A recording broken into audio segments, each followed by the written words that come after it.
Hello good morning बच्चों। हमने previous class में exercise 7B question number 1 complete किया था। आज हम 2 और 3 देखेंगे। उसके पहले यहाँ ट्राई दिस में भी 2 सम्स है, एडिशन ऑफ पॉलिनोमियल्स, वो भी कर लेते हैं तो हमारा प्रैक्टिस हो जाएगा। यहाँ मैंने क्वेश्चंस लिख लिया है, एक हॉरिजॉन्टल मेथड में और एक वर्टिकल मेथड में हम करेंगे। अब इसे हम वर्टिकल मेथड में करते हैं। वर्टिकल मेथड मतलब स्टेप के नीचे स्टेप।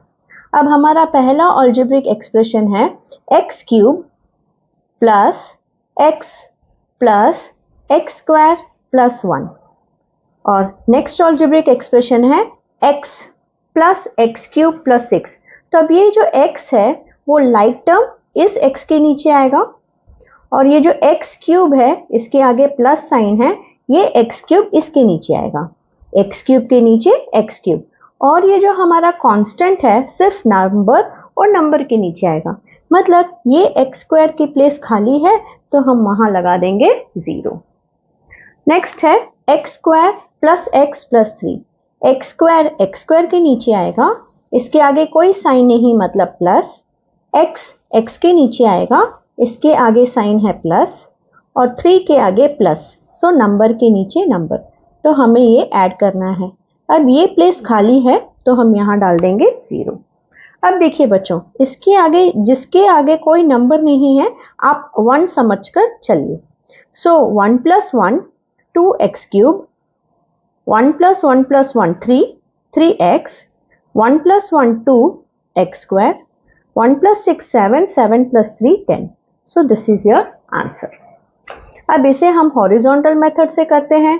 हॉरिजॉन्टल मेथड इसलिए इम्पॉर्टेंट है बच्चों, जैसे जैसे आप 9th स्टैंडर्ड में सब जाओगे तो मोस्टली हॉरिजॉन्टल मेथड में ही आपको करना होगा, तो ये यहीं सीख लीजिए।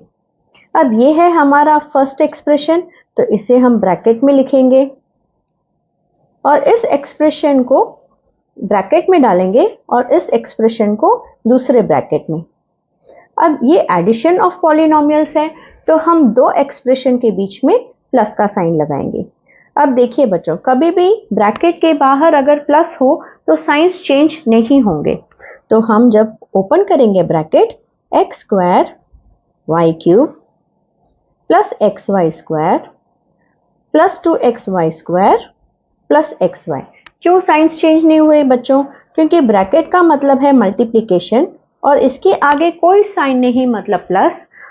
अगर मैं प्लस को प्लस से मल्टीप्लाई करूं तो प्लस आएगा, फिर प्लस को प्लस से यहां भी मल्टीप्लाई करूं तो भी प्लस आएगा। So this into this is plus, this into this is plus.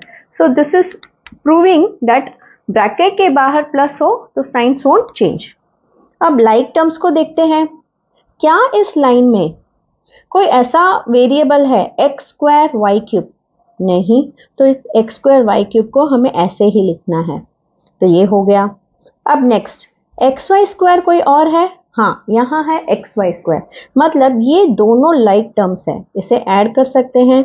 इसके आगे कोई नंबर नहीं मतलब 1, सो 3x वाई स्क्वायर। फिर ये एक्स वाई जैसा कोई नहीं तो हम इसे भी ऐसे ही लिख देंगे। So this is your final answer. अब नेक्स्ट क्वेश्चन है the sides of a triangle are. अब ट्राइंगल में कितने साइड्स होते हैं बच्चों? 3 साइड। सो यहाँ तीनों साइड दिया गया है 1 2 एंड 3। सो 3 साइड दिया गया है और हमसे पूछा गया है फाइंड इट्स पेरीमीटर। हमें पता है पेरीमीटर मतलब sum of all sides. What is perimeter children? Perimeter means जितने भी साइड्स है उसका एडिशन। जैसे ये ट्राइंगल है, पेरीमीटर ऑफ ए ट्राइंगल, तो पेरीमीटर ऑफ ए ट्राइंगल मतलब this side 1 side plus second side plus third side, और ये हमें दिया गया है, मतलब इन तीनों का हमें क्या करना है? एडिशन करना है। तो हम इसे लिखते हैं, फर्स्ट टर्म को, फर्स्ट अलजेब्रिक एक्सप्रेशन को फर्स्ट लाइन में लिखते हैं। अब इसके नीचे नेक्स्ट लाइन को लिखते हैं 4x स्क्वायर को हम x स्क्वायर के, अभी ये सेकेंड अलजेब्रिक एक्सप्रेशन है तो सेकेंड लाइन में आएगा, x स्क्वायर के नीचे x स्क्वायर। अब ये है -7xy, लेकिन फर्स्ट लाइन में कहीं xy का टर्म है बच्चों? नहीं, तो हमें ये नया कॉलम में लिखना होगा -7xy। ये है 4y², y² आएगा y² के नीचे प्लस 4y², मतलब ये प्लेस खाली है तो इधर हम लिख देंगे +0। अब थर्ड अलजेब्रिक एक्सप्रेशन या फिर third side of the triangle कह लीजिए, ये थर्ड लाइन में आएगा। -3x² x² के नीचे x² प्लस 7xy xy के नीचे xy प्लस 8y² y² के नीचे y²। अब इसे ऐड करना है।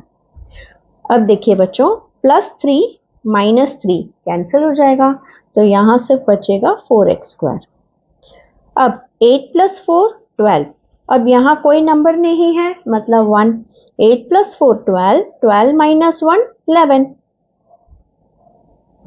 प्लस 7xy -7xy कैंसिल, तो हमारा पेरीमीटर क्या है? Perimeter is equal to 4x² plus 11y²। Next sum की तरफ चलते हैं। The sides of a rectangle are given by this and this. Find its perimeter. हमें पता है बच्चों, रेक्टेंगल में दो साइड होते हैं, लेंथ और ब्रेथ। सो यहाँ एक को लेंथ मान लेते हैं और एक को ब्रेथ। और पेरीमीटर ऑफ ए रेक्टेंगल क्या होता है बच्चों? 2l + b। वही फॉर्मूला यूज करेंगे। अब पेरीमीटर ऑफ ए रेक्टेंगल क्या है बच्चों? 2 × l + b। तो कोई भी एक नंबर को लेंथ मानते हैं और कोई भी दूसरे लेंथ एक्सप्रेशन को ब्रेथ मानते हैं। तो अभी इसमें वैल्यू पुट करते हैं। 2 के नीचे 2, ब्रैकेट के नीचे ब्रैकेट, l के नीचे x² + 3y², फिर प्लस का साइन और ब्रेथ के नीचे x³ - y²। देखिए बच्चों, मैंने इसीलिए इसे ब्रैकेट में नहीं डाला है क्योंकि प्लस के ये तो हम प्लस करने वाले हैं, बरोबर? तो प्लस करने से क्या साइंस चेंज होंगे? नहीं, ये हमने देखा है ब्रैकेट के बाहर अगर प्लस हो तो साइंस चेंज नहीं होते, इसलिए मैंने l को ऐसे ही लिख दिया प्लस ब्रेथ को ऐसे ही लिख दिया।